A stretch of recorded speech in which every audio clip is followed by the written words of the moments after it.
Hi, gang. It's Patrick. And Adam. Coming up on today's episode, we spread a little pixie dust and reveal our Fab Five moments of joy in a Disney park. As always, we discuss the latest Disney news, and we close out the show with some quick D. All that and more on today's episode of Gays Do the D. To all who come to this happy place, welcome.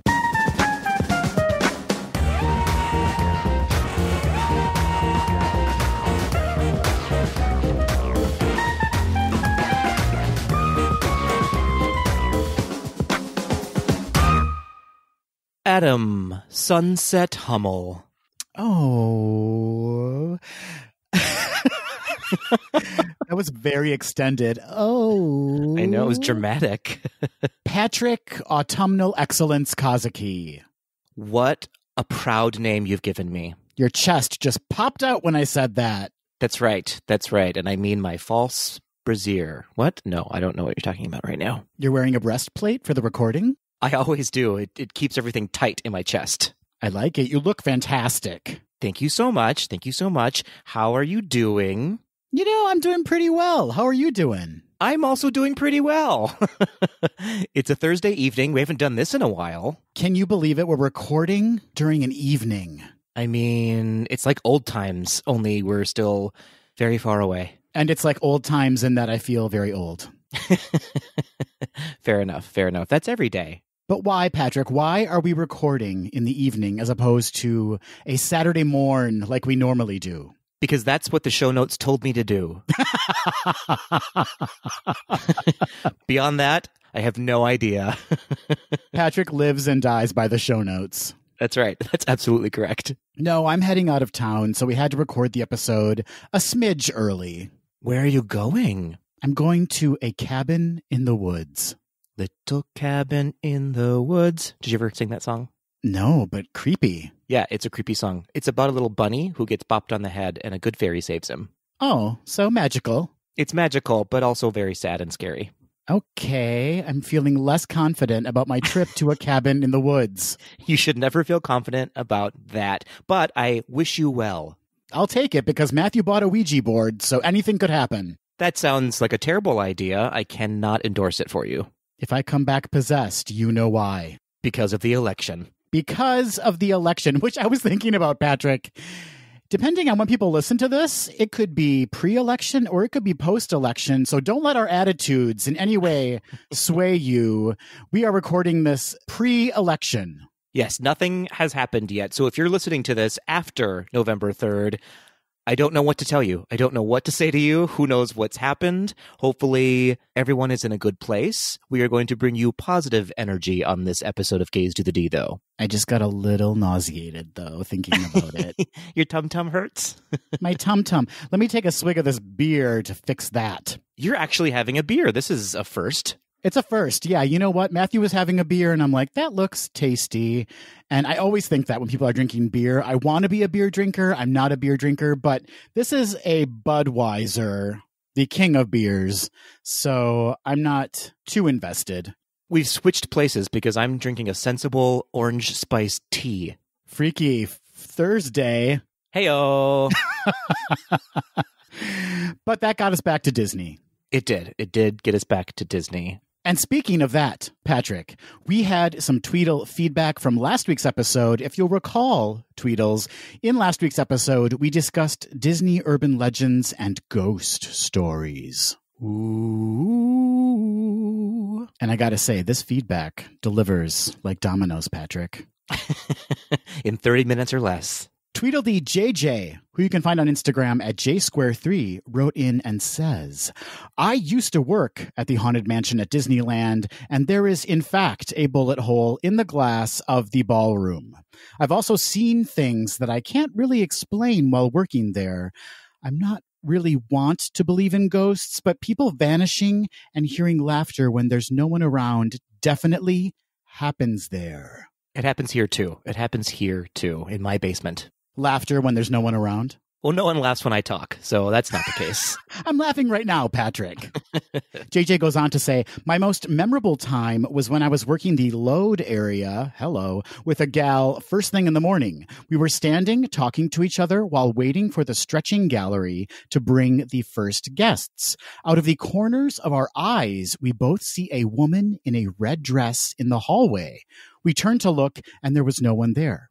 We called the cast member watching the cameras if there were any guests in the mansion yet, or if anyone was in the hallway. There was no one in the mansion yet, so we both saw the figure that wasn't there. Spooky. JJ goes on, there's also times I'd be by myself at the unload area late at night, sitting on the wall until the next guests came by to help exit. I heard children laughing, so I got up to help them, but there were no guests there. It was so creepy. That is creepy. Whenever kids are involved, it gets really creepy really quickly. Yeah, children laughing when there's no one around is maybe the most frightening sound. Agreed. Children laughing when there is someone around, also just terrifying. No, I love the sound of children laughing, but only if there's a child who's actually there. Like this. Nope, you went creepy again. Which is why I'm moving on to Tarek, who writes to us from Instagram at Tarek_Akbik. Tarek says, I've tested out saying I don't believe in George on Pirates, and the ride did not break down. Tarek, you have demystified this myth. Or did he? Because Sam also writes in, you can find Sam on Instagram at Sammy Grubbs. Sam says, I loved last week's spooky Halloween episode, but I need you to know that George is real. Uh-oh. Throughout my time as a cast member, I have had multiple experiences with George on the Pirates of the Caribbean attraction. I have seen shadow figures standing on balconies throughout the town, specifically on balconies I know cannot be accessed by cast members and commonly late at night when there are fewer park guests. My least favorite experience with George was in the cannon scene in the bay. As you know, guests can feel the light puffs of air as cannons are shot back and forth between the ship and the port. I was turning to a friend to ask, have you ever heard about George? When I was hit by a supposed cannon so hard in the head, I had a headache for hours. This has never happened to me before or since, and I'm convinced it's because George has a good right hook. If you do tempt George in the future, beware. Ooh, Sam got slapped by George. She got slapped straight upside the head. So there you have it, folks. George may or may not exist, as proven here by our Tweedledees. I think George didn't want to mess with Tarek because Tarek is very trained in martial arts. That seems like a reasonable explanation. He's always on Instagram doing incredible things with his body. Okay. That didn't come out the way I meant it, but he's very spinny and kicky, and he uses a stick sometimes. It's incredible. Well, thank you for that very strange sidebar, Adam. But that still does not prove whether or not George exists. It's up to you, Tweedledees, to find out for us. I think he exists. I think you've had more than one beer. It's a Thursday, Patrick. I'm allowed. Very fair. Very fair. Well, thank you, Tweedledees, for writing into us. Adam, let's move on, shall we, to This Week in Disney History. Yes, please. Starting with the youngest, 8 years ago, Adam, on November 2nd, 2012, Wreck-It Ralph would go into wide release in the United States and Canada after its October 29th premiere at the El Capitan Theater. Playing in front of Wreck-It Ralph is the short Paperman, directed by John Cars. And Paperman would go on to win the Academy Award for Best Animated Short Film and the Annie Award for Best Animated Short Subject. I love Paperman. It's so cute. It's really lovely. It's one of the more romantic and whimsical shorts for Disney, I think. I have a pair of romantic and whimsical shorts. Have I ever modeled them for you? You have not. Please never do. Moving on, 25 years ago, on November 4th, 1995, the holiday lights and decorations donated by philanthropist Jennings Osborne arrive in Walt Disney World for the very first time. They traveled from Arkansas in 4 18-wheeler trucks. It took the team at Disney 3 weeks to set up the display that would premiere on November 24th, 1995, as the Osborne Family Spectacle of Dancing Lights. And the holiday display would be set up annually for the next 21 years. The final showing was on January 6th, 2016. I never had the pleasure of experiencing the Osborne lights. Same here. I think the first time I went to Disney World, it was right after the holidays, and that was the last time they showed them, so I never got to see it. I love his name, though. Jennings Osborne. Jennings Osborne. He has an amazing history. We should do a show on him one time. Okay. You just have to trust me on that one. Yeah, I have no idea what to expect, but okay. Fun fact, Patrick used to think that the Osborne lights were based off of Ozzy Osbourne and his family. Interesting. So, not a Halloween display. The Osborne family decided to give Walt Disney World a Christmas display. Exactly. But my thought behind it was, from what I've seen in videos, it wasn't the most beautiful display of lights. It was just sort of a crazy display of lights, and they were always playing like rock and roll Christmas songs whenever I watched a video. And so I was like, oh, Osbornes. It must be the Osborne family from the UK. Got it. It was just a lot of lights, a lot of look, and then like Mannheim Steamroller playing in the background. Exactly right. And then someone bit the head off of a bat. A little known fact. Every day at exactly 8 o'clock p.m., there was the ceremonial head biting of a bat. Goofy would push the little lever to turn on the lights, and then he would bite a bat's head off. Oh, Goofy. Disney history. Am I right? Moving on to the last item on our list. 59 years ago, Adam, I think you'll love this little story. On November 3rd, 1961, The Twilight Zone would air an episode called It's a Good Life, starring Bill Mumy as a character named Anthony Fremont. Rod Serling introduces this specific episode by saying, tonight's story on The Twilight Zone is somewhat unique and calls for a different kind of introduction, which is the exact phrasing used in the Tower of Terror pre-ride video played in the library holding room. Now, fun fact, there is a poster within the attraction that reads, Anthony Fremont and his orchestra. Wait, I don't get it. What's the connection to the orchestra? No orchestra connection, but Anthony Fremont was the name of the character from that episode. I'm with you now, Patrick. I got it. Put the beer down and start listening. Gosh, who knew Budweiser is this powerful? He's getting squirrely, folks. He's getting squirrely. I love that they took actual dialogue from a Twilight Zone episode and used it in the attraction. Of course, we know that they also created dialogue that I believe was provided by Jonathan Silverman. Was that his name? That's right. I believe it was Jonathan Silverman. And he did all of the dialogue, actually, so you never actually hear Rod Serling's voice on the ride. Oh, interesting. I thought they may have spliced it together, but that makes more sense. Yes, indeed. I thought that was a little fun fact. Just something that happened so long ago would go on to spark an entire attraction in the Disney parks. You know, Matthew and I have been dipping into the Twilight Zone as of late, so we should check out that episode. I'd love to watch it. It is a creepy show. There are some bonkers episodes on the Twilight Zone. Ahead of its time, way, way ahead of its time, that series. The OG Black Mirror, some would say. I would say that. Yeah, for sure. So that, Adam, is this week in Disney history. Well, as always, Patrick, a fascinating collection of tidbits throughout Disney's timeline. Thank you so much. Moving on, we just wanted to let all of our Tweedles know that on next week's episode, Chris from Wishful Thinking will be joining us. Chris has appeared on a couple of our episodes so far. Chris is a fee-free Disney travel planner, and he'll be talking about the holidays at Walt Disney World.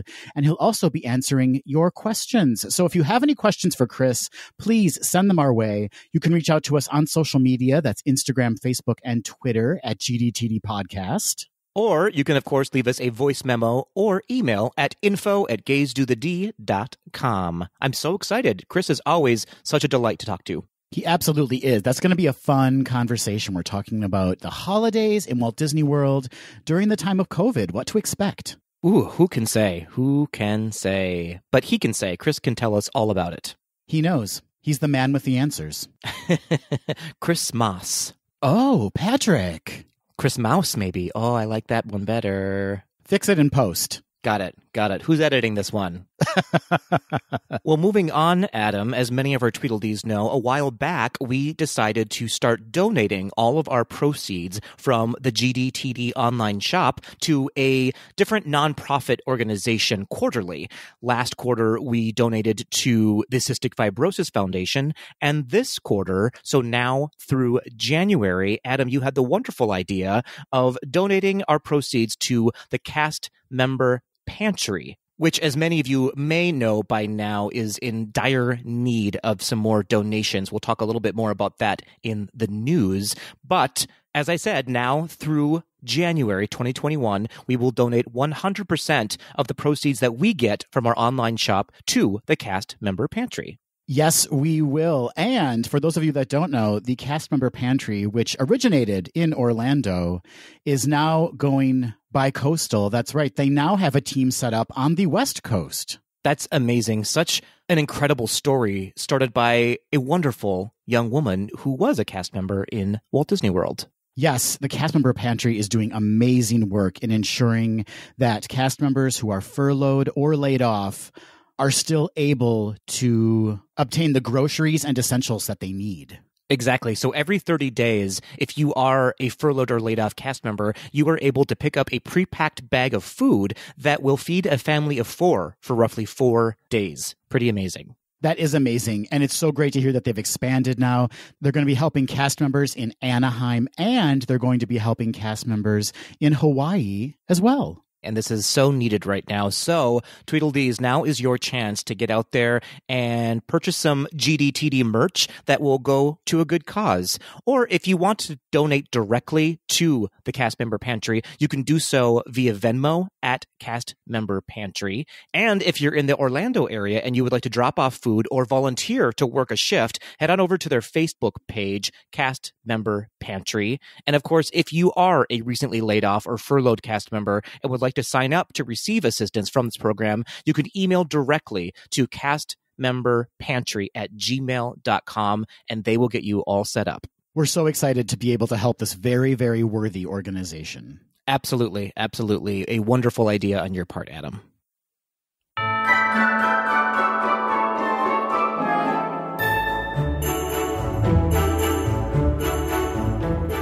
Well, Patrick, it's time. What time is that, Adam? It is time to announce our Week 1 Thanksgiving Thanksgiveaway. That's right, folks. We've brought back the Thanksgiving Thanksgiveaways. It's the most wonderful time of the queers. Oh, Patrick, I loved that. Thank you so much. I thought of it just for us. Tweedles, you may recall last year during the month of November, we had 4 weeks of giveaways, and this year we're doing the exact same thing. If it ain't broke, don't fix it. That's right. And if you want to give something away, just give it away. Give it away, give it away, give it away now. Little limp biscuit for your nerves.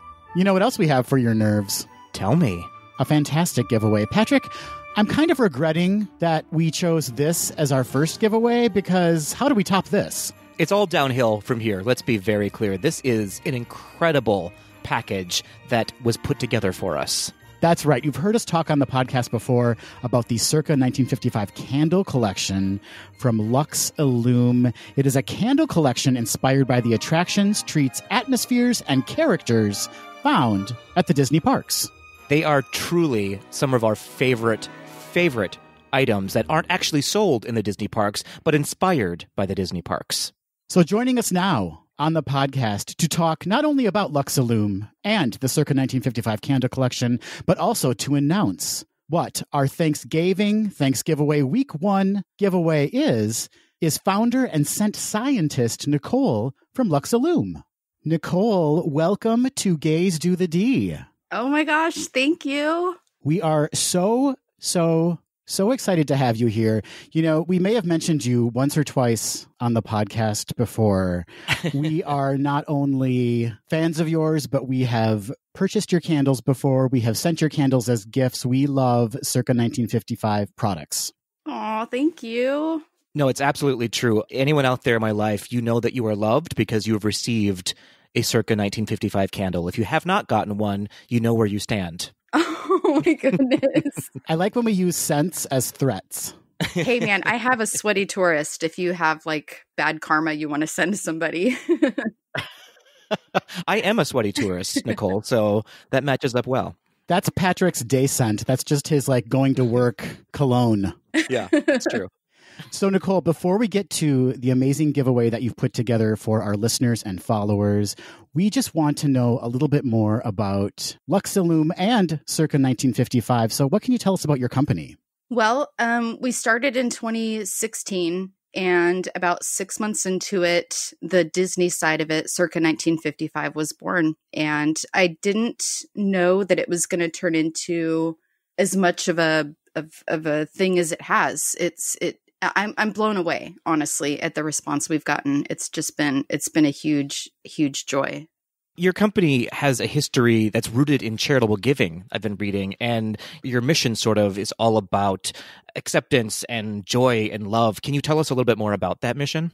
Yeah, absolutely. We literally were born out of a fundraiser and then another fundraiser and another fundraiser. And it's always just been a big piece of what we do. There's so much negativity that I feel like, as cliche as the whole love and light thing is, it's literally our lifeblood and what we do. We try to spread love. We try to spread light, not only obviously through the flame of the candle, but just through serving others and just using that light to illuminate hope for them. So yeah, it's always been a big foundation of what we do. That is so beautiful and so needed in this time. There's a lot going on in the world right now. And one thing, the kind of very big thing going on right now is the pandemic, obviously. How has that impacted the company and your operations? Are you feeling that at all? Oddly enough, at the end of 2019, I left my corporate gig to just go all in on the heart and soul of the business and see what I could do with it full time. And I had clearly no idea what was going to happen with coronavirus. And we've been incredibly blessed in that our sales have been up.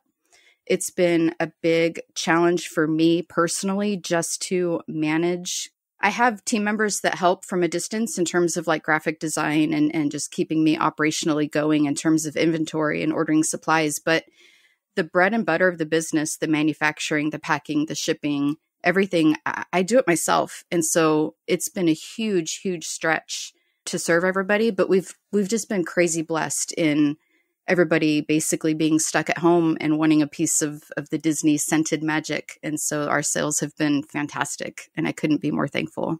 That's amazing. I know it sounds cliche again, but I'm one of those people who believes that when you put something positive and joyful out into the world, it comes back to you. So I'm so glad to hear that you're finding a success story in this time of businesses closing down. So congratulations to you.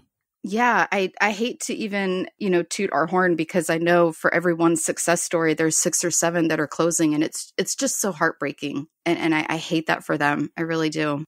Well, you are certainly bringing joy into many people's houses. We've said already that circa 1955 is a pretty big branch of your company, which are the Disney scented candles. How do you determine which scents you use for the Disney parks and the attractions? Is that something that you get inspiration from your guests or just from your time in the parks? So I grew up in Southern California, and Disneyland was basically our go-to anytime the family had something to celebrate. So the scent, when you first walk into Pirates and turn left to go down the queue, like that scent is so ingrained in my memory, it's not even funny. So a lot of these scents I was able to recreate just based off my own memories.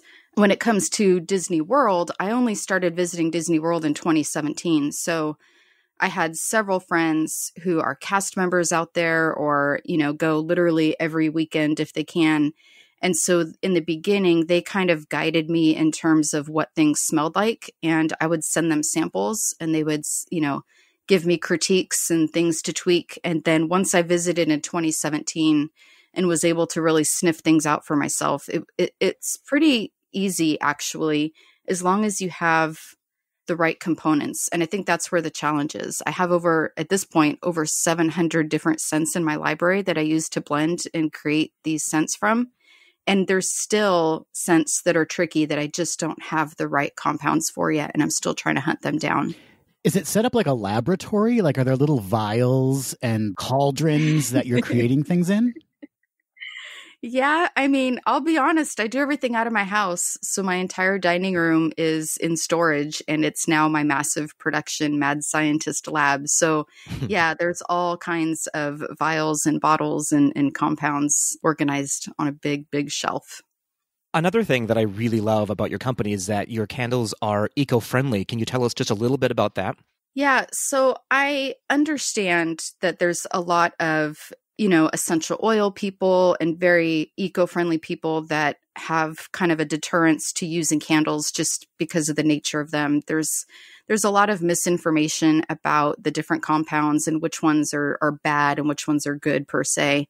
So I, just being a research hound by nature, I really did a lot of due diligence to make sure that I'm doing the best quality I can do with the least environmentally damaging or, even just physiologically.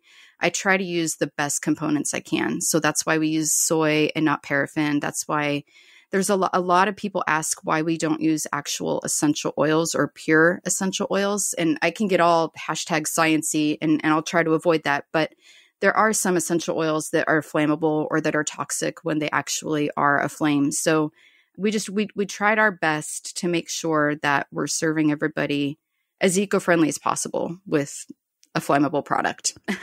This will undoubtedly be the most difficult question you hear from us, Nicole, but do you have a favorite circa 1955 scent? See, I get asked this all the time, and I feel like you don't ask a mom who their favorite child is. Sure you do. Why not?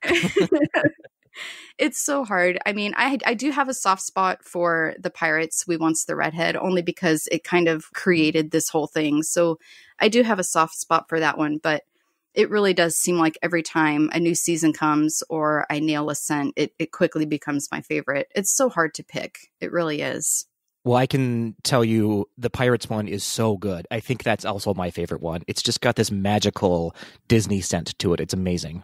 Thank you. Thank you. Automatically transports you to Pirates. Automatically. Yeah, for sure. I sent it to a cast member in Florida, and with the time difference, it was super late, and I had a messenger message, and she sent me a picture of her on the ride next to the redhead with this little tiny sample, and her eyes were massive, and she was like, "You nailed it, you nailed it, you nailed it." So I couldn't have been happier. Yeah, I didn't even think about that, but I suppose if you take that candle on the ride, it should just smell like ride, right? Like there's no difference between the ride itself and the candle. That's amazing. I would hope so, yeah.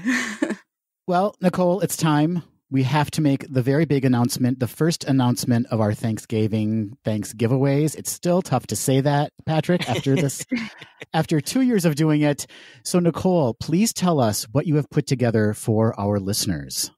So we've talked about the redhead, so it's only fair that everybody gets, or well, the winner, I guess, would get the redhead candle. But I'm also going to include some of our other top-selling attraction scents, like Ghostly Grounds, inspired by the Haunted Mansion, and Wildest Flame in the Wilderness, which is inspired by Big Thunder Railroad.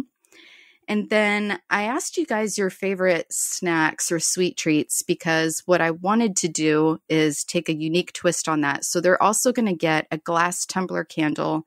The top half is going to be churro and the bottom half is going to be buttered popcorn because those are your two favorite snacks from the parks. Wow, that sounds incredible. Yeah, I thought it would be fun. You know, if you pair that dual scented candle with Sweaty Tourist, that's what Patrick and I smell like at the end of the day of being a Disney park. It's true. It's true. That's actually just called hotel room. Oh my goodness. Nicole, that is a fabulous giveaway. And we know our listeners are going to be crazy for it. They're going to be entering in droves. I can see it now. So thank you so much for putting that together for us. Oh, you're so very welcome. And thank you so much for coming on the podcast and sharing a bit about your story and about Luxillume and Circa 1955. Where can people find you online and on socials, Nicole? So Instagram is just at circa 1955, and Facebook, I think, is at circa 1955 candles. And then as far as the website goes, you can just go to circa1955.com. It's easier. Or you can go to Luxillume, but it's LUXILLUME.com. Perfect. Thank you so much, Nicole. We can't wait to spread the joy of your candles to our listeners. Oh, thank you so much. I really appreciate you guys. And happy holidays? Is it too soon? I don't know. No, November 1st, we're going all out with our Christmas stuff. So Same here. Same here.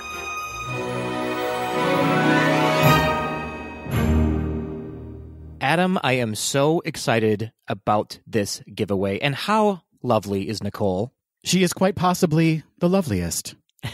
Quite possibly. And fun fact, Tweedledees, this will inspire you to really want to get on the game here. That candle she was talking about, the churro and buttered popcorn scent, is an original, one of a kind. So only one of you will have this candle. Why would you even want to burn it? I wouldn't. I would keep it for myself forever, although I would need to burn it to get down to that popcorn scent. Yeah, that would be your favorite.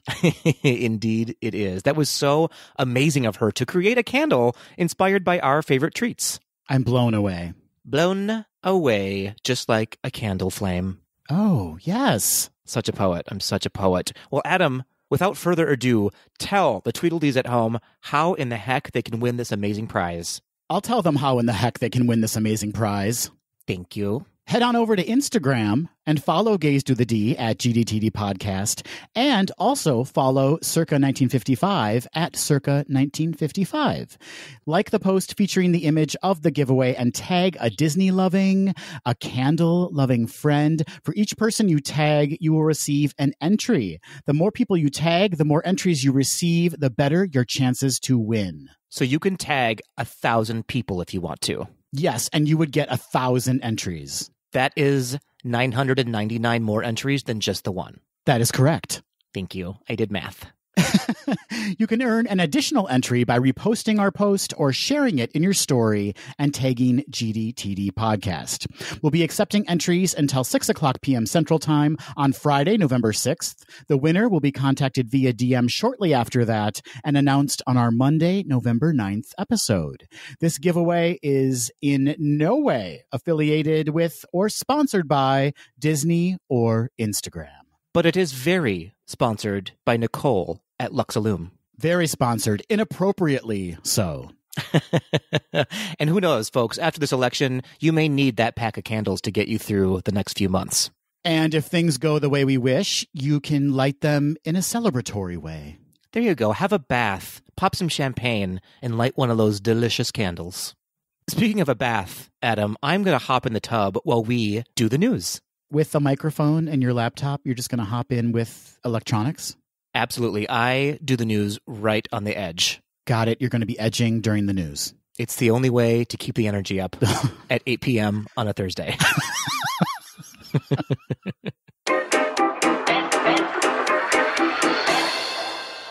On Tuesday, October 27th, a number of Walt Disney World cast members were informed that they had been laid off as part of the ongoing layoffs of 28,000 cast members in the Parks and Experiences division. Equity and tenured cast members, crew and personnel from long-running shows, parades, and other live entertainment within Walt Disney World's 4 parks suffered incredible losses due to the ongoing pandemic. We have learned from various social media accounts that the following shows have been shuttered for the time being: Festival of the Lion King and Finding Nemo the Musical at Disney's Animal Kingdom, Monsters, Inc. Laugh Floor at Magic Kingdom, Beauty and the Beast Live at Disney's Hollywood Studios, and Hoop-Dee-Doo Musical Review at Disney's Fort Wilderness Resort and Campground, which debuted on June 30th, 1974, and is one of the longest-running dinner shows in American history. In addition, both the Citizens of Hollywood in Disney's Hollywood Studios and the Citizens of Main Street in Magic Kingdom have been laid off. Actors Equity Association, the national labor union representing professional actors and stage managers in live theater, released the following statement after signing a memorandum of understanding with Walt Disney World regarding layoffs of most of their Equity member employees. Kate Schindel, president of Actors Equity Association, stated, quote, "Our hearts go out to all of the cast members at Walt Disney World. Disney has made it clear that our members would face work reductions since they announced layoffs of nearly 28,000 employees. That does not make this news any less painful.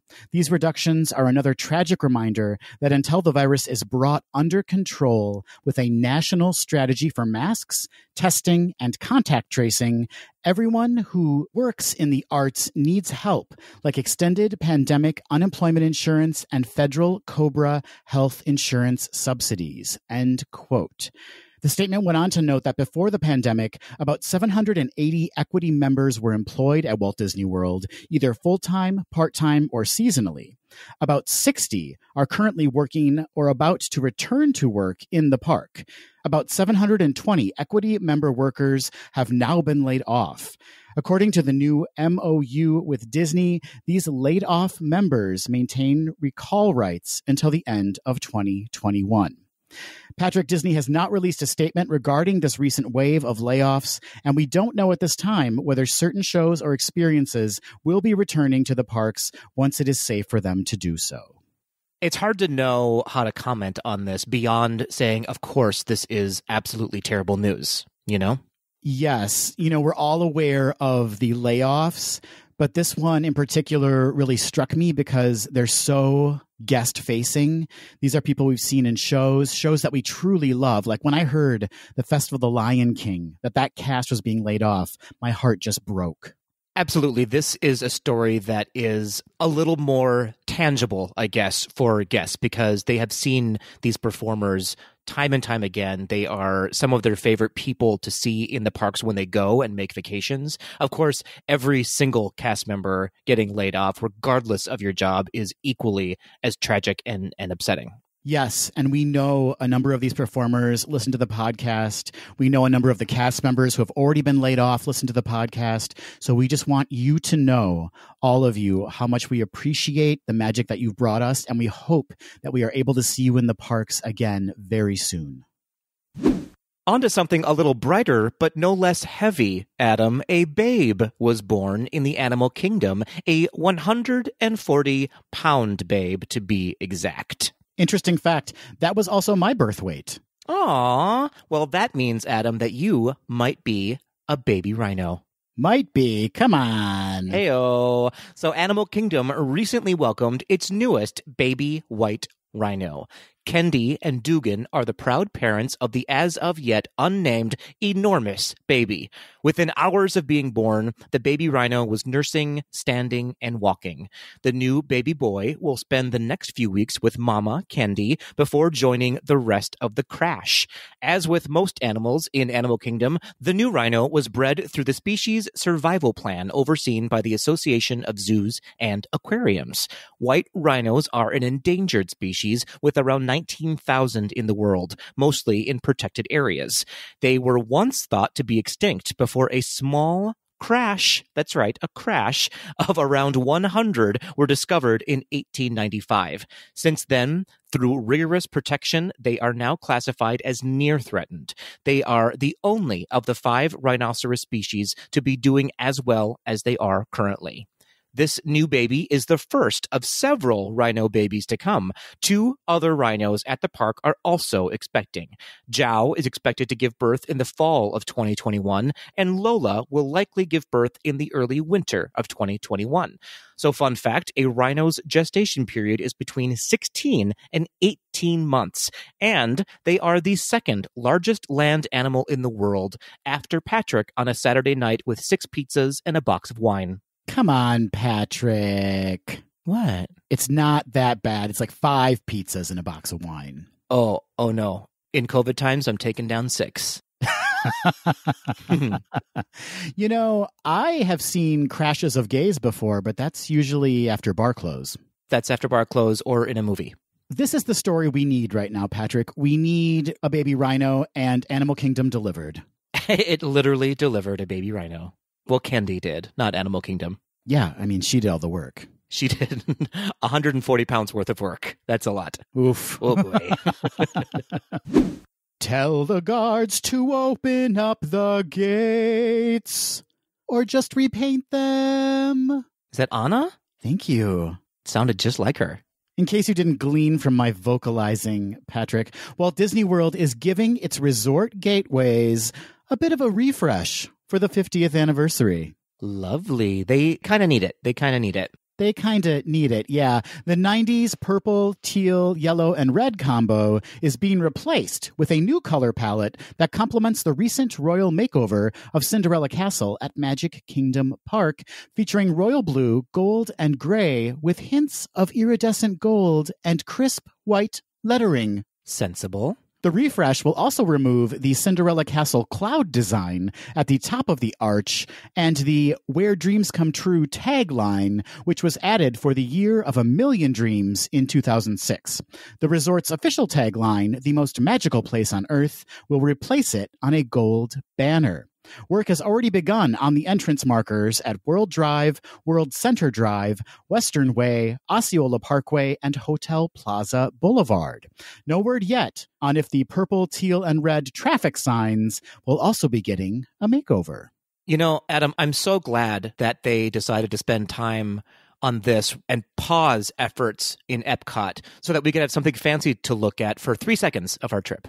An important 3 seconds. It's true. It is literally the first thing you see when you go into Disney World. However, is this what needs the most attention right now? I don't know. I don't know. Adam, the original Mean Girls are back. That's right. Winifred, Mary, and Sarah Sanderson will be giving us all life once again. It was the gay gasp heard round the world last week when head witch in charge, Bette Midler, confirmed that she, along with Kathy Najimy and Sarah Jessica Parker, would be returning for the sequel to the Disney cult classic Hocus Pocus. A quote from Midler, "They want to make a movie, they've asked us if we were interested, and of course, all of us said yes." And all the gays said, yes. In return, they all screamed, yas. So previously on Gays Do the D, we announced that there would, in fact, be a Hocus Pocus sequel written by Jen D'Angelo, but essentially no other information was available at the time.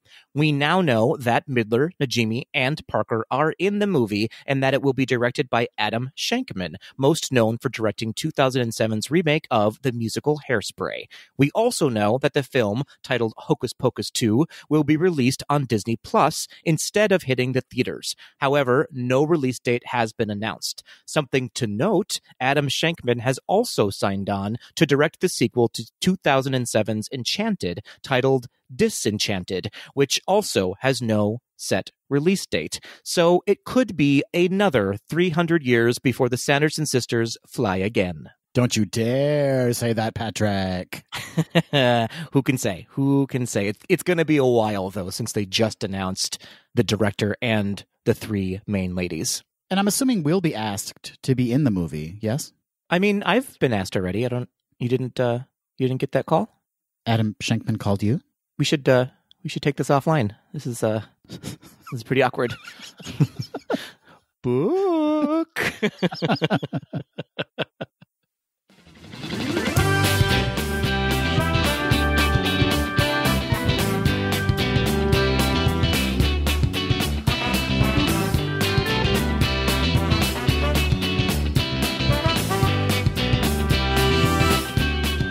Well, hello there, Adam.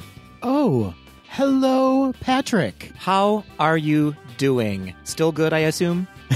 Still great, you assume. Excellent, excellent, excellent. You know, Adam, as we discussed at the top of the episode, depending on when people listen to this episode, the country could be very different.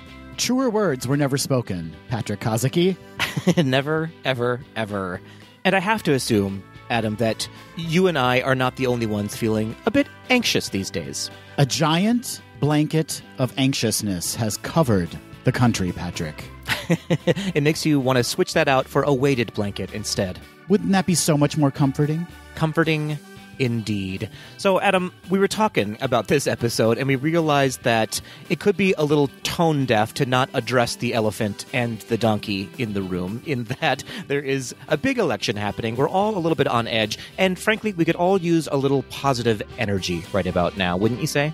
I would say exactly that. It's time to reflect on the things that bring us happiness. Exactly. So, Tweedledees at home, Adam and I are bringing to you a positive energy in our Fab Five list of things that bring us joy while visiting a Disney park. I got to say, Patrick, this was your idea, and it was a smart one. The timing is perfect. It's time for us all to think about those moments in the parks when we really feel the most happy, right? Exactly. When you feel that sort of Disney hug, that pixie dust just wash over you. That's what we're talking about today with our Fab Five lists. I love those moments, Patrick. Don't you just? I really enjoyed building this list. It was hard for me to narrow it down to just 5 things, but when I did put them on paper, I realized, yes, these are the exact times when I feel the most joy out of a Disney trip. Before we begin, may I ask, is it just merch? In fact, merch did not make my list, Adam. Who are you? Who am I anymore? I've found joy, turns out. You found joy, and it's not in merch. I'm dying to know what your Fab Five are. To be clear, I do love the merch. I still love the merch. But that's sort of experience joy at home for me, as opposed to a moment in the park. That makes sense. You take the item home, and that's when you experience the joy from the item. But in this episode, we're focusing exclusively on things that bring us joy while we're in the parks. That's absolutely correct. I'll tell you what, this is the first time, Adam, in Tweedledees at Home, that I actually took no notes on the main segment. I just wanted to have a conversation with you, Adam, about what brings us joy in the Disney parks. Well, this is going to be a disaster. No, wait, we're going to keep it positive. This is going to be amazing. Thank you so much. Adam, would you like to kick us off with your first item that brings you joy in a Disney park? I would absolutely love to do that, Patrick. My number 5 moment of joy in the parks is being called out by a cast member or chatting with cast members. Oh, now called out to task? What do you mean by that? Catcalled by cast members. Oh, fair enough. That would bring anyone a lot of joy. Puts a little spring in my step. No, I'm talking about when a cast member kind of goes out of their way to either compliment the shirt you're wearing or to give you a sticker or just those little moments when cast members make you feel extra special. Yeah, those extra magic moments that only a cast member can provide to you. That's right. And cast members are kind of like the celebrities of the Disney parks, you know, the famous locals. And so whenever you're recognized by one, you're like, what, me? Oh, yes, of course. Let's chat. It's true. I always feel very special when a cast member takes time out of their day to have just a conversation about anything at all. And I got to say, as a side note, it makes me feel extra special when a cast member kind of sidles up next to me and whispers, I listen to your podcast. Aw, that sounds a little creepy, but I love it. Not this podcast, of course. I'm talking about my other podcast. Fair enough. That's fair enough. Collectin' Rocks. That's what it's called. Sounds like a hard sell. We have tens of listeners. Same with the show. No, but it does make you feel so special when cast members recognize you. And we've all commented on this before, but it does give you just that extra little bit of magic when you're already spending a day in such a magical place. Absolutely. I can recall one specific time I was with you, Adam, in Disneyland, and we were taking pictures in front of It's a Small World, I believe, and a really lovely gentleman cast member came up to us and started talking to us, and then he reaches into his pocket and he gives us 2 fast passes, essentially, the paper attraction tickets to get on any ride in Disneyland, and we use them for the Matterhorn, I believe. That's right. That was so nice of him. And again, just that extra little perk, that extra little moment that made us feel so special and really did give us a moment of joy. Exactly. And there was no reason for him to have done that. We weren't asking him questions. We weren't going up to him to complain about anything. He just decided to spread a little pixie dust. I like to think it's because we're so attractive. That's clearly not why. Oh. Well, I like to think it's because we're so attractive. That must be it. Then. I'll go with you on that one. Thank you for that. Absolutely. So that is my number 5 moment of joy in the parks. Just being recognized or having a chat with a cast member. That's a great one. That's a really heavy hitter to start with. So I'm excited to see where your list builds to. Aren't you, though? I am. I just said it. All right, Patrick, give me your number 5 moment of joy in the parks. Mine is pretty specific, and it kind of surprised me, but when I think about it, I can't help but feel that Disney hug. I'm talking about the Magic Kingdom at night. Oh, Patrick. The Magic Kingdom at night. Absolutely. And I think any of our Tweedledees who have had the privilege of being in the Magic Kingdom, specifically at nighttime, know exactly what I'm talking about. There is a certain quality of life that changes a little bit when the sun goes down and all of those beautiful sparkling lights come up. The air feels a little bit crisper. Everything has sort of a popcorn and fresh rain scent to it. It's just the most magical and beautiful experience, I think. I agree. And for a park that's very expansive, right? When the sun goes down, it does become more intimate, doesn't it? Absolutely. It seems to shrink a little bit somehow. I don't know how it happens, but it's absolutely magical. And I'll tell you what, I love all of the parks. Magic Kingdom is not my favorite of the parks, but at night, Magic Kingdom does become my favorite experience in the parks, overall experience in the parks. What Disney does with lighting is so special. Not only just the lights in the trees and the street lights on Main Street, but just the way they light buildings in the various lands and even kind of nondescript areas, the way they light those too. It really is so special and draws you in. It becomes a more theatrical experience just walking around the park when it's nighttime. That's exactly what it is. It just becomes a little bit more dramatic, which, if you know me, I love the drama in the sense of a theatrical experience. It's sort of like Vegas from day to night, where Vegas during the day is impressive, but at night, it's absolutely stunning to look at. And as a gay man, let me just say, I love anything that glitters, anything that sparkles. So when the sun goes down, the Magic Kingdom becomes a gay, glittering fantasy. Literally, when you look into the trees and the twinkling lights are happening, it's really beautiful. There's not a more romantic place in a Disney destination that I can think of than the Magic Kingdom at night, specifically around Cinderella Castle. You know, this may be speaking to my age, but I'm always surprised when I go back how dark they actually keep some of the areas in the park at night. It is not well lit, and that's on purpose because they want you to look at all of the amazing architecture that's within the parks. I got to say, I'm always a little taken aback. I'm like, is my eyesight failing me? Have I reached that point in my life? Because I am like, this is very, very dark. But again, they want you to notice how beautiful the castle looks when it's lit up, and so you can't have all that extra noise of light pollution happening. How do you think I look in the Magic Kingdom at night? Fantastic? I don't know. I feel like you're in need of a lot of compliments today, which I'm happy to give you. You know, you said fantastic. You kind of went up at the end like a question mark. So I'm going to let it slide. I appreciate the fantastic happening at all. But there was a bit of a question at the end of that. And that is my number 5 moment of joy in the parks.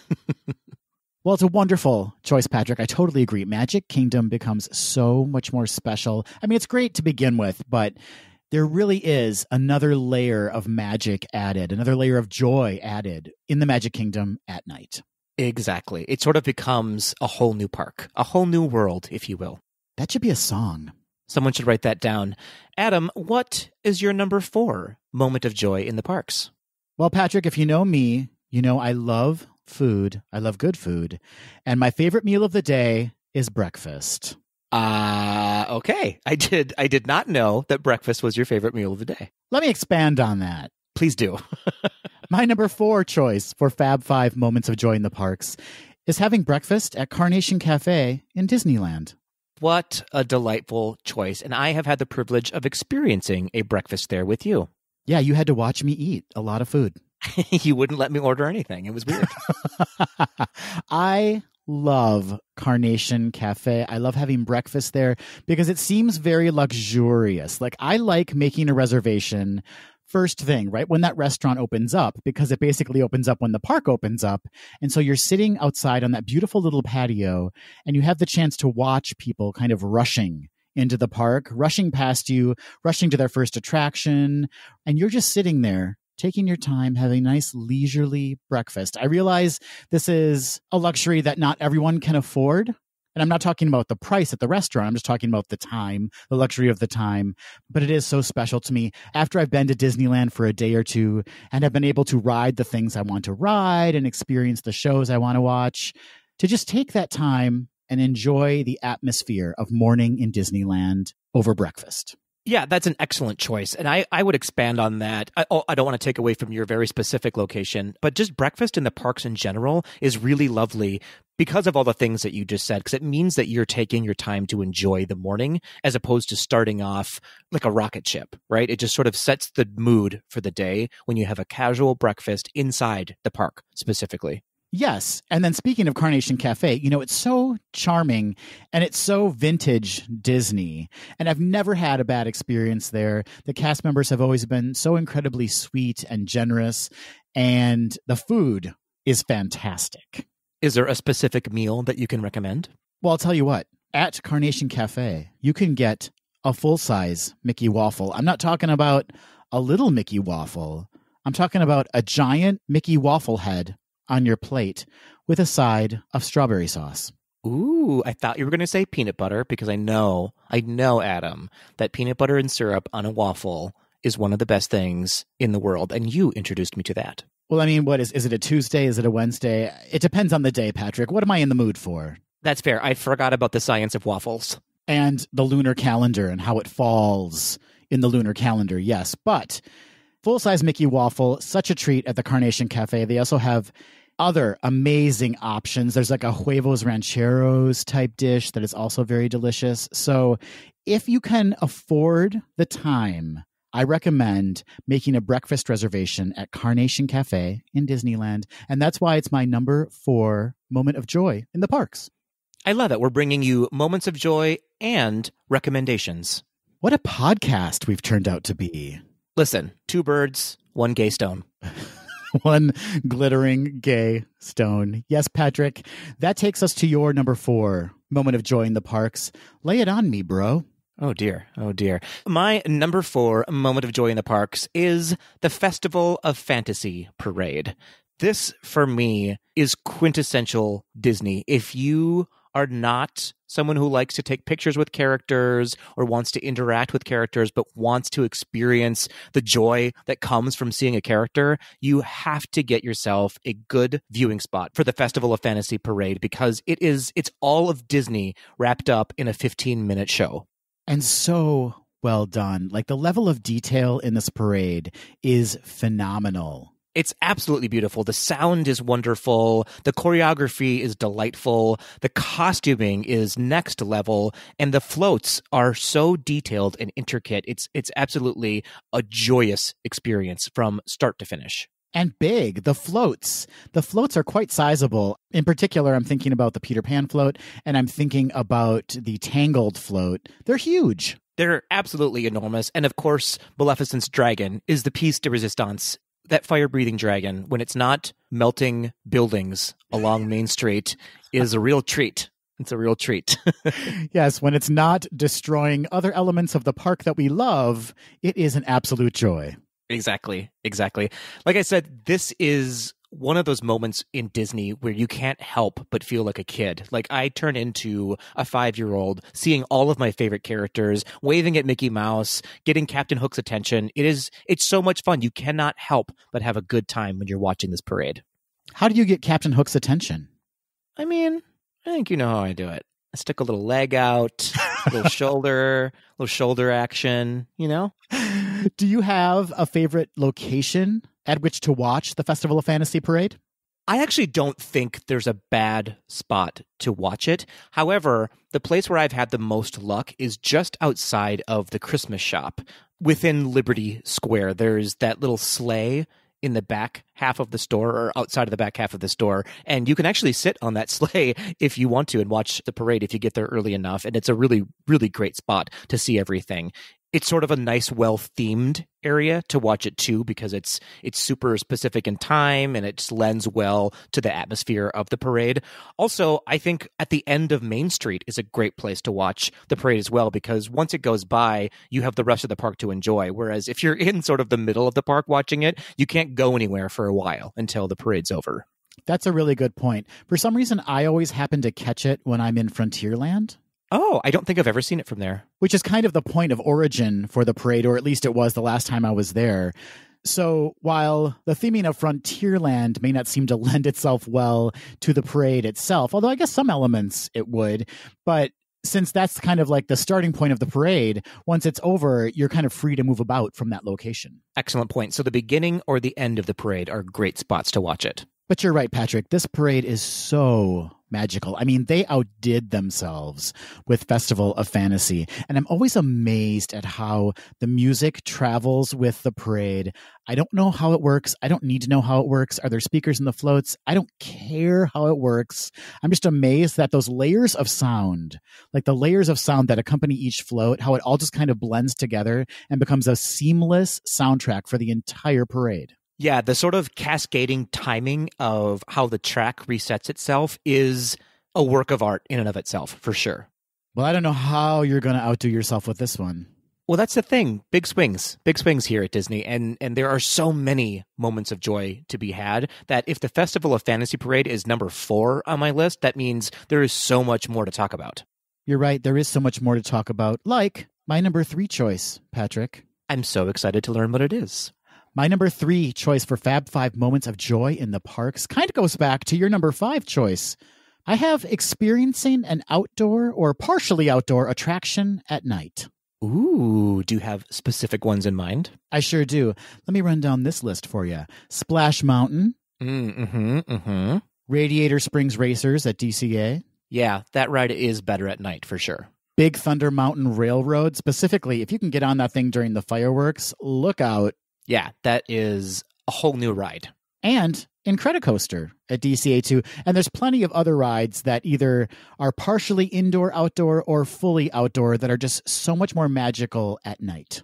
For sure. I'm thinking Dumbo is really lovely at night. Dumbo at night in Fantasyland? Oh my gosh. When it's all lit up and the fountains are going. So beautiful. Also, the Storybook Land canal boats. Oh, I hadn't thought about that. I imagine it would be beautiful. Can you see the little towns just as well? I imagine they're lit up as they should be. They are lit up from the inside. They are charming as charming can be. Yeah, I feel like we could combine my number 5 and your number 3 and just say Disney at night is such a special time. It's true. It really is true. Again, it goes back to that theatrical lighting and the kind of sense of more of an intimacy in the park. And I get more excited on a ride at night for some reason. I don't know why. I feel like my perception's off. I can't see so far in the distance. I'm not really aware of what's ahead of me. And so that makes it just that much more thrilling or exciting or lovely. I think it's the expansiveness of the parks when at night you're sort of forced into a perspective of the here and now of what's right in front of you. And that just makes it more special and it adds an element of adventure to it, I think. Totally. Yeah. It just makes it that much more joyful. So that is my number 3 choice for Fab Five joyful moments in the parks. Patrick, that takes us to your number 3 choice. What is it? My number 3 is the parks music in general. You know, I thought this might come up. For sure. For sure. You know, I love some ambiance. And the Disney parks music ambiance is beyond anything anyone else is doing right now when it comes to background music, basically. It is so lovely. It's unobtrusive, but it's also very nostalgic. It puts you in the right place for wherever you are in the parks.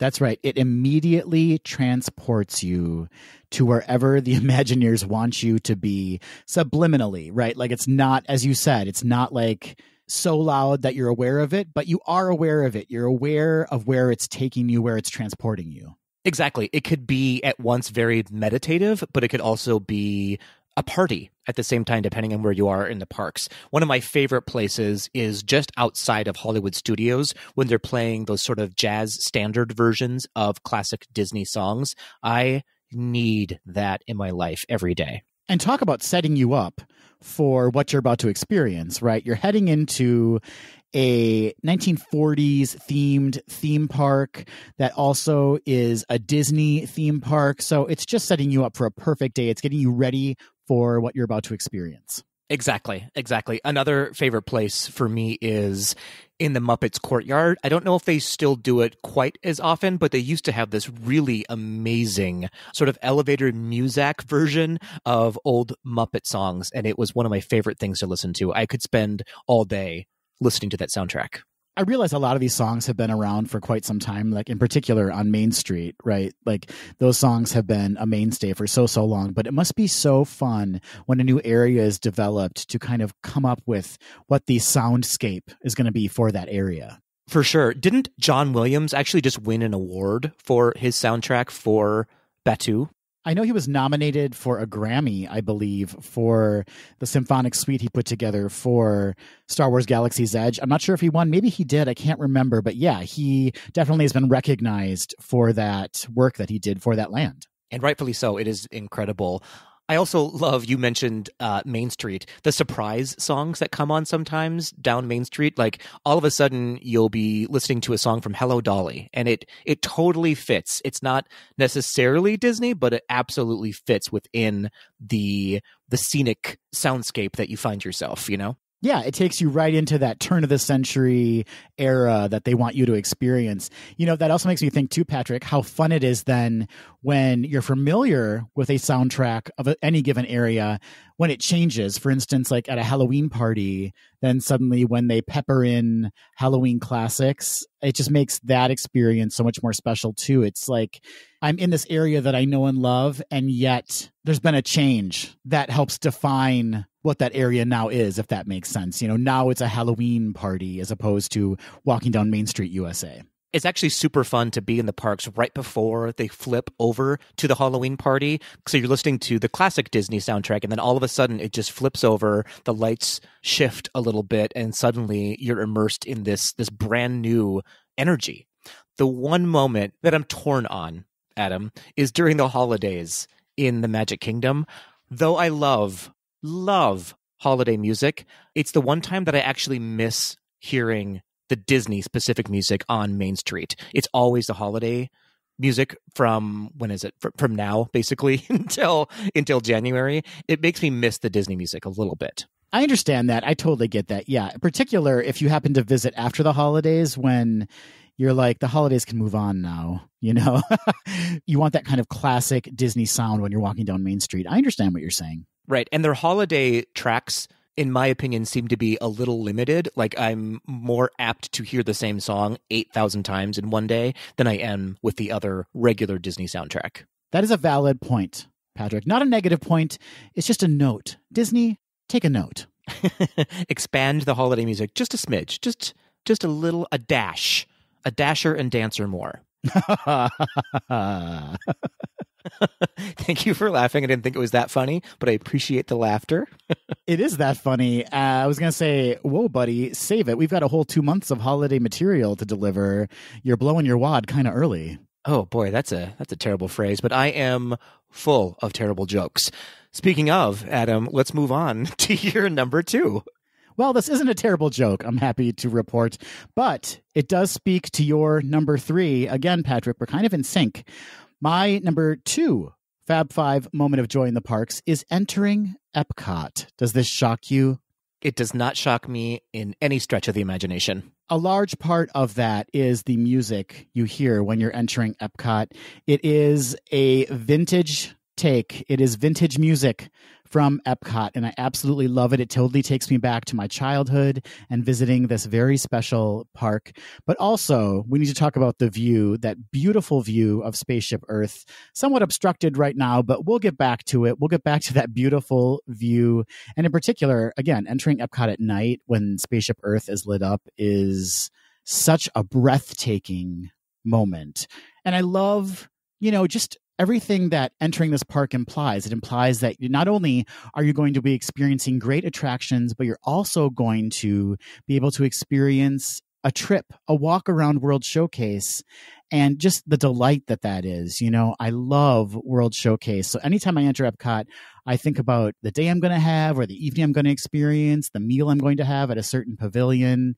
It's just a great kind of positive feeling for me, and also a nostalgic feeling entering that beautiful park. Do you have anything else to say about it, Adam?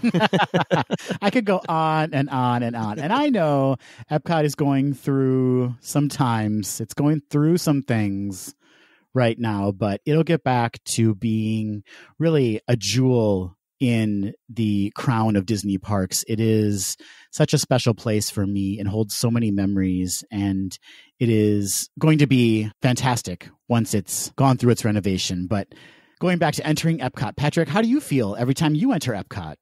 Same. I love it. Brevity.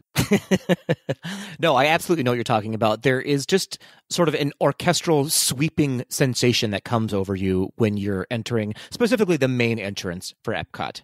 Yes, that's exactly right. The main entrance, not the International Gateway entrance, although that's lovely too.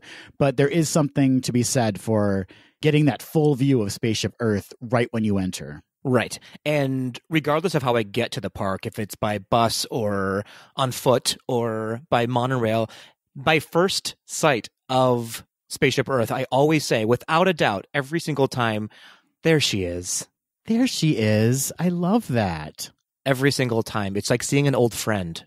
And of all of the music loops that are available online, this is kind of going back to your number 3, Patrick. Of all of the music loops that are available online, I tend to listen most to the Epcot entrance area soundtrack. I just love that soundtrack. It's got some energy, some pizzazz, you know? It does. It sounds a little bit science-y at times. It pulls from Honey, I Shrunk the Audience. It pulls from the attractions. It pulls from Imagination. It pulls from the land. It pulls from Soarin'. It's a great kind of mix of music from the park. For sure. And just visually, there's something very bold and refreshing about seeing the park's icon right away. It just hits you with what you're about to experience. Whereas all of the other parks, you sort of have to dig in a little bit to get to that magical moment, which is lovely and emotional for sure. But there's something ironically unexpected about seeing Spaceship Earth right away. It's front and center. It's welcoming you into the park. Yeah, it's a different kind of entrance. It's different from any other Disney park, I think. It really is very special and unique. I do actually think it's a very smart choice to lead with that because Spaceship Earth is so special and unique and iconic and full of energy and life that they want to hit you with it right away. Do you know what I mean? It is definitely indicative of what you'll be experiencing currently in Future World. It kind of sets you up for that area of the park right away.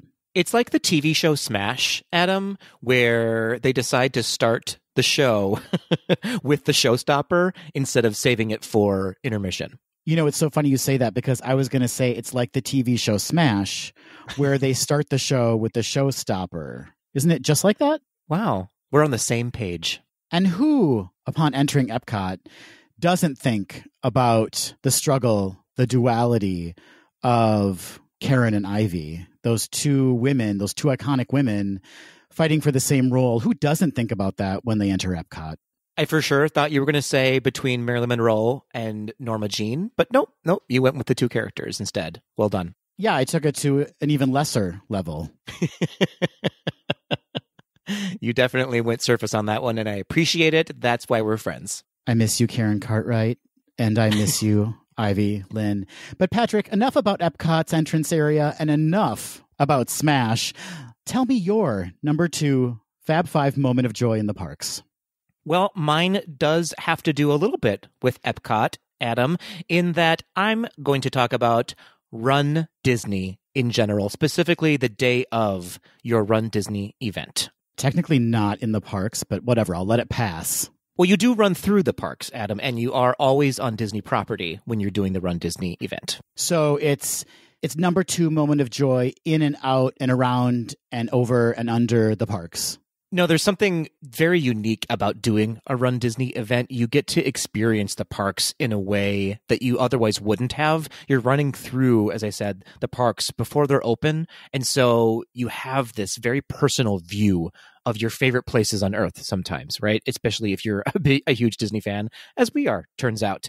But there's also that combined with the camaraderie and the relationships you're building with all of these people who have ventured out, sometimes for the first time in their lives, on a feat that who knows if they'll be able to finish. There's some sort of like mystery and energy and adventure that's mixed with running through the Disney parks. It's a really beautiful and emotional experience that can't be described really until you do it. A lot of our Run Disney fans out there will know what I'm talking about. There's this very specific energy that only comes with doing a Run Disney event. It's a feat on your feet. It is a feat. Yeah, I can only imagine what that must feel like to be able to simultaneously have this experience where you're trying to achieve a very personal accomplishment, but at the same time, you're doing it as part of a collective, a giant group of people who are heading the same direction you are, and you're experiencing both elements of that in one of your favorite places on Earth. Exactly. You're pushing yourself physically and emotionally at the same time, which that combination is draining and adrenaline boosting at the very same time. It sounds like a beautiful experience. And then on top of that, afterwards, if your energy level is there, you get to celebrate that accomplishment in a Disney park at night. Yes, I assume you're talking about the Epcot party. Sure, why not? I mean, if you weren't, then you described it perfectly. But that actually only comes with the wine and dine Run Disney experience. But yes, that is a really fun time as well. But as you said, the accomplishment of it after you're done running and when they put that medal around your neck and then walking through the parks and just seeing everybody else who has accomplished the same thing that you did, there's a special kinship that comes with that. You may not introduce yourself or have a conversation, but there's just a look that passes between the two of you that you both did something really special today. That must be an incredible experience to have that connection with people without even talking. You just know that you've achieved a goal and you've done it in a place that is so dear to you. Exactly. And my specific favorite part, visually at least, is at the end of specifically a half marathon when you get to run around the World Showcase through Epcot. There is something so emotional about that when you're listening to the beautiful sweeping music from all the different countries and seeing the cast members from those different countries wave you on and cheer you on, and you know that you're almost there. The amalgamation of all of those feelings and the visuals and the sounds all at once is very overwhelming. It is one of my favorite feelings overall being in a Disney park. I love that. I love all of the international cast members coming together. It's kind of like an ideal version of the world, right? I mean, World Showcase in general, but then also this moment where you're being recognized for what you just achieved or what you're about to achieve in just a few more 100 yards or whatever it is. But it's a coming together of the world in World Showcase to celebrate this great moment. Exactly. You sort of feel like it's nothing like it, but you sort of feel like you're in the opening ceremonies of the Olympics at that moment. I guess the one difference would be that you don't normally stop to get a beer during the Olympics. Well, instead of carrying a torch, you do a shot of Fireball. Perfect. So there is a very loose connection then to the torch. Exactly. And then you're very loosely connected to reality after that shot. But it's exactly when you need it. World Showcase. You need that shot at that moment. It's always there for you. World Showcase. Well, that's a great choice, Patrick. I know how special Run Disney is to you and to so many of our Tweedles out there. So obviously it would be on your list of moments of joy in the parks. Obviously. And high up on the list, but not number one, Adam. Speaking of which, we have come to our final moments of joy in the parks. That sounds very dark and gloomy, but I meant it to be inspiring instead. This is your final moment of joy, Adam. I mean, could be. I don't know. I don't know what's in the cards for me, but you know what? I'm going to go out with a bang, Patrick, quite literally, because my number one Fab Five moment of joy in the parks is viewing a nighttime spectacular. Oh, I thought that might be your favorite one. No one does fireworks better than Disney, in my opinion, or at least I haven't seen a better fireworks display than I have in a Disney park. And there's something so magical about experiencing such beauty. And I'm talking about the music. I'm talking about the fireworks. I'm talking about the projections. Should you be watching Happily Ever After at Magic Kingdom, experiencing that beauty with so many people all at once. Yeah, as you kind of brought up when I was talking about Run Disney, there's just a collective experience that happens, that everyone is watching and experiencing the same thing at the same time. And I have to imagine having the very same emotions at the same time. Oh, yeah. Speaking of emotions, I tend to get a little weepy or get a lot weepy watching a nighttime spectacular. Happily Ever After gets me every time. Illuminations got me every time. It's just such a special moment. Now, don't get me wrong, Patrick. Leading up to that moment, when the spectacular starts, things can get dicey. I'm talking about kids suddenly being thrust on their parents' shoulders. I'm talking about sweaty individuals standing too close to you. You know, things can be a little bit uncomfortable, but as soon as you are watching that nighttime spectacular, everything kind of fades away, and it's just you and all of these people having this really great connective experience and enjoying watching something that means so much to all of you. The connection to Disney music and the fireworks and the location, it all comes together to create this very special experience. You're absolutely right. Everything just sort of melts away as soon as that first firework happens in the sky and the music starts swelling. Regardless of if you're standing next to a friend or a loved one or a stranger, the whole world just sort of doesn't matter anymore for about 10 minutes. And it's a really lovely, beautiful, needed experience, I think. And if you're feeling it, why not make that stranger a loved one? With consent. With consent, obviously, but if you're both feeling it, that's the moment. That's when you met. You met during a nighttime spectacular at Disney? Come on. What is more romantic and hot at the same time? So that is my number one choice for Fab Five moments of joy in the parks. I loves me a nighttime spectacular in a Disney park. Well, who doesn't love a happily ever ending? Are you talking about like at a massage or... Oh, no. I mean, maybe get a massage while you're watching the fireworks. That might be nice. Could that be a dessert package? Could there be like a massage package for watching a nighttime spectacular? Yes, that is an extra ticketed event for sure. It's going to be costly, but you know what? It's going to be worth it. All right, Patrick. Well, that takes us to your number one Fab Five moment of joy in the parks. I cannot wait to hear what's about to spill forth from your mouth. Oh, boy. Well, my number one moment of joy in the parks is a little bit generic, Adam, but it really rings true. And for me, it's meeting up with your friends in the parks. Patrick, that is truly the number one moment of joy in the parks. It's a little bit corny, I know, but hear me out. I don't mean just being in the parks with your friends, though that weaves into it as well.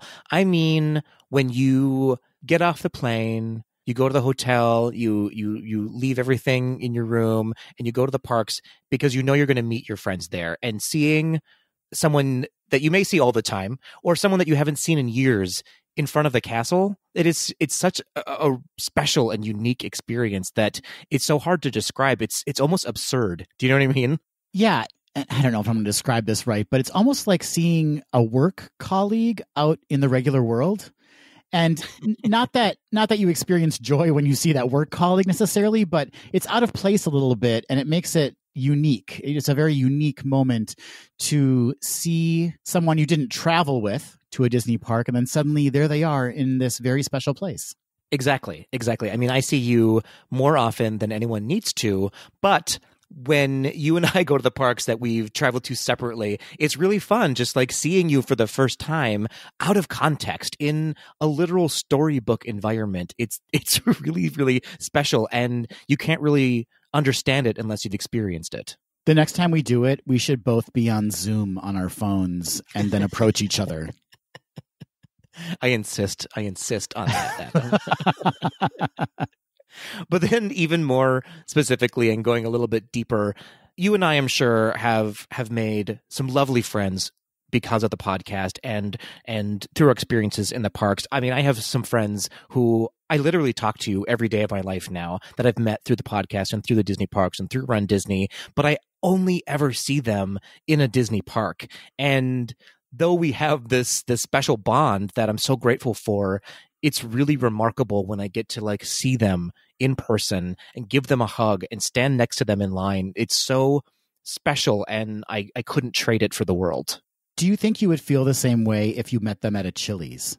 I would not feel the same way, both emotionally and because I've just eaten something horrible for my body, probably.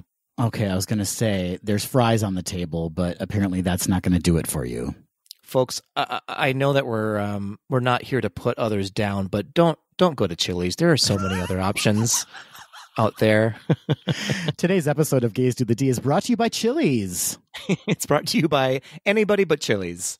You're so right to make this your number one choice, though, Patrick. It is plussing that Disney hug, as you like to call it, when you get to experience Disney with your friends and then to be able to see them after, who knows, weeks, months, years, sometimes in a Disney park is just that much more special.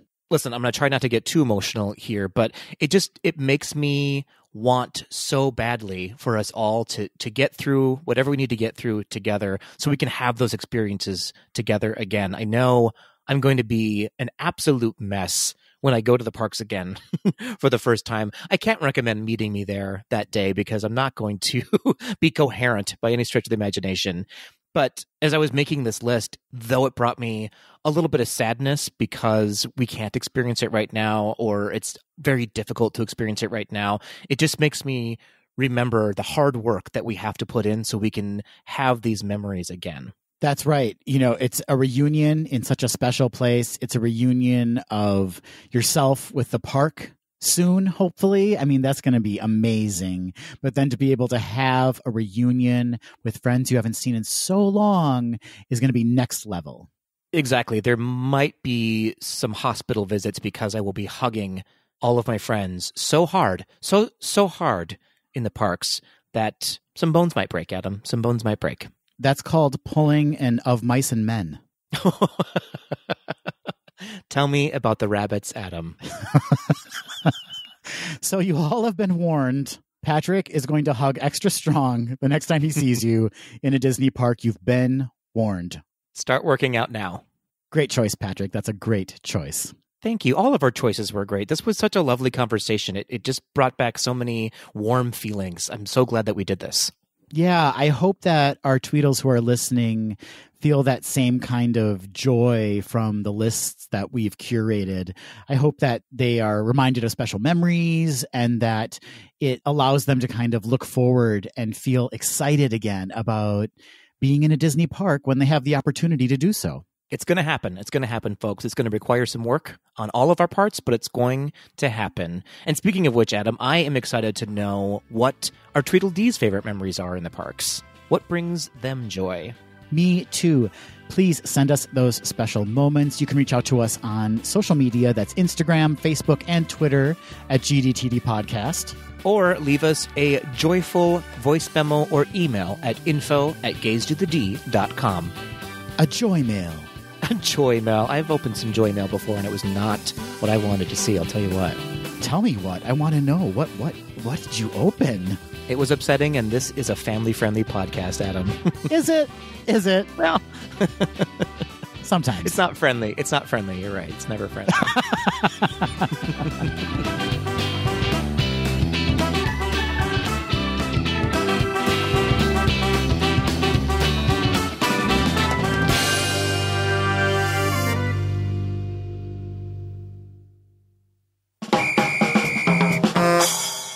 Hey, Patrick.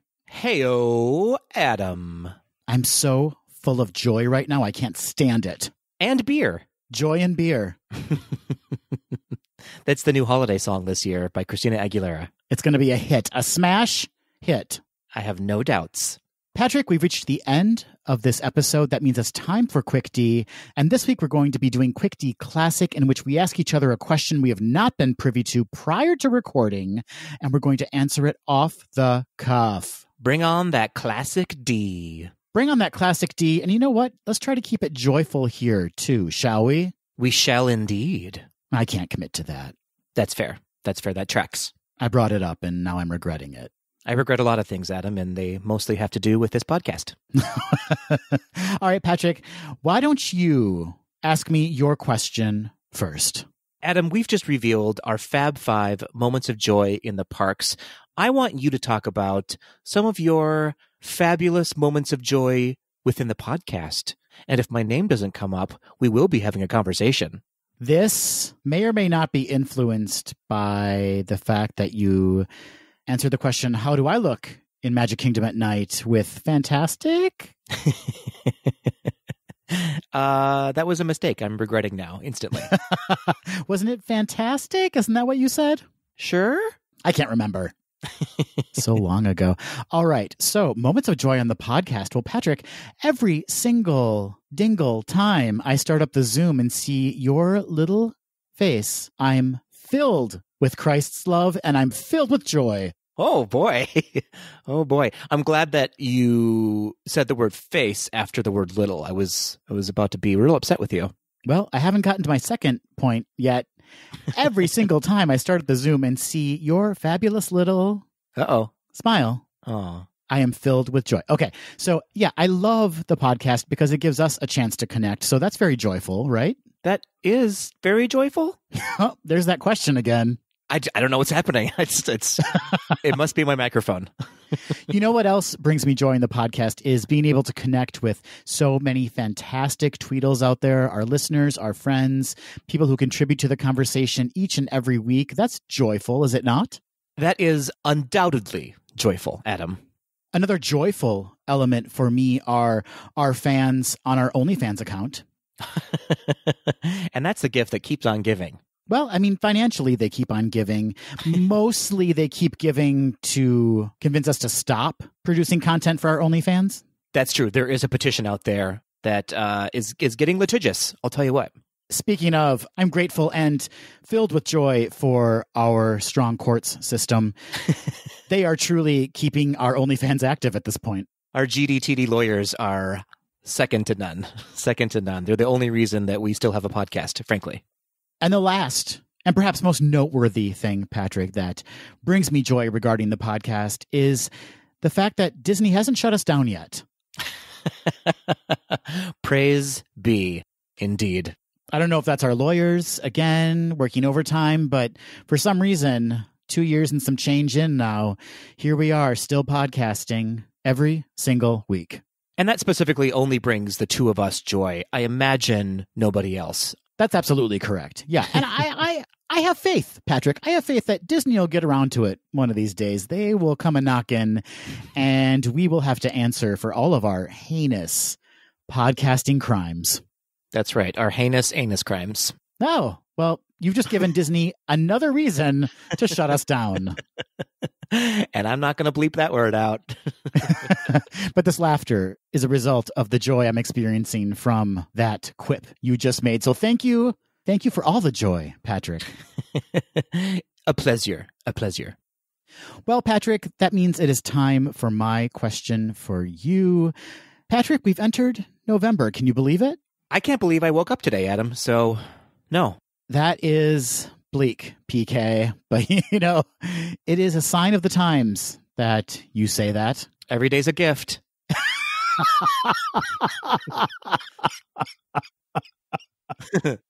Every day, a joyful gift. But yes, it is November. We've reached November. It is Thanksgiving month, Patrick. Thanks goodness. All month long, Thanksgiving, every day. Listen, I celebrate with food all year round. So this month is real special for me. Stuff yourself with stuffing. Get into it. Here's my quick D question for you, though. Patrick, you are going to be visiting Walt Disney World during Thanksgiving, and you've decided to celebrate the holiday with a fantastic feast in each of Walt Disney World's 4 parks. What restaurant or quick service, what have you, are you going to dine at in each of the parks to celebrate the holiday? This is truly the most joyful question you could have asked me, Adam. Food and Disney. Food and Disney. I know straight away, Adam, I am going to stuff my face full of all of the cheeseburger egg rolls I can get my hands on within the Magic Kingdom. So that is your Thanksgiving meal in the Magic Kingdom, exclusively cheeseburger egg rolls. Yes, 3 to 7 pounds of cheeseburger egg rolls. That's dedication, my friend. Those are not a heavy item, so you're really going to tuck in there, aren't you?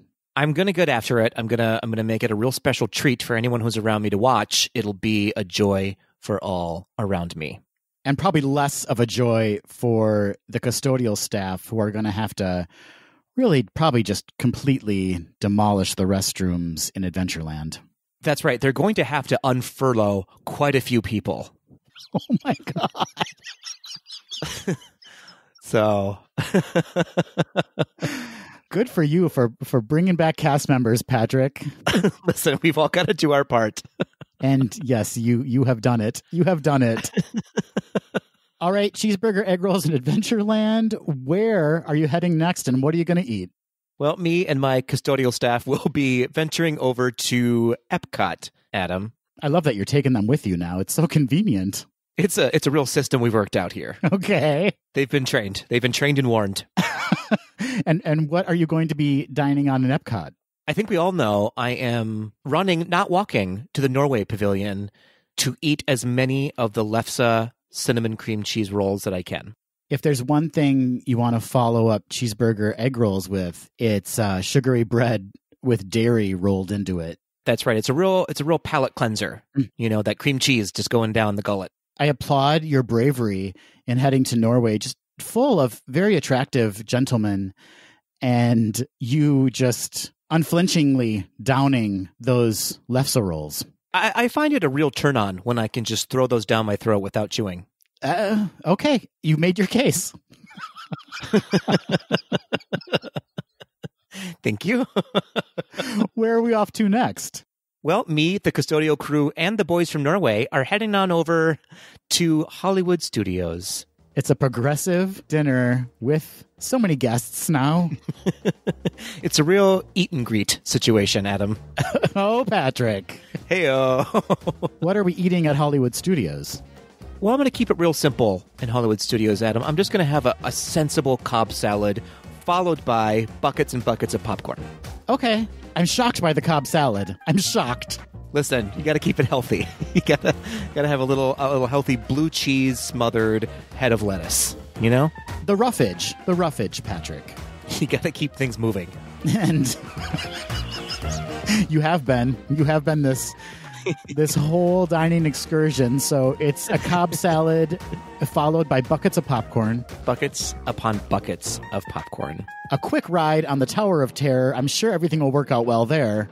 Thank God for that gravity, you know? When you can just have a penny float in front of you. It's gonna be a real show, Adam. It's gonna be a real show on that ride.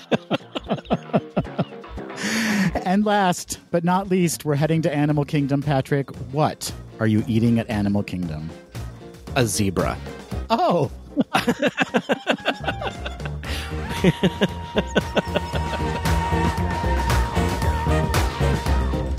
That will do it for this episode of Gaze Do the D. Thanks for listening. To become a patron of the podcast, visit our website at gazedothed.com/donate.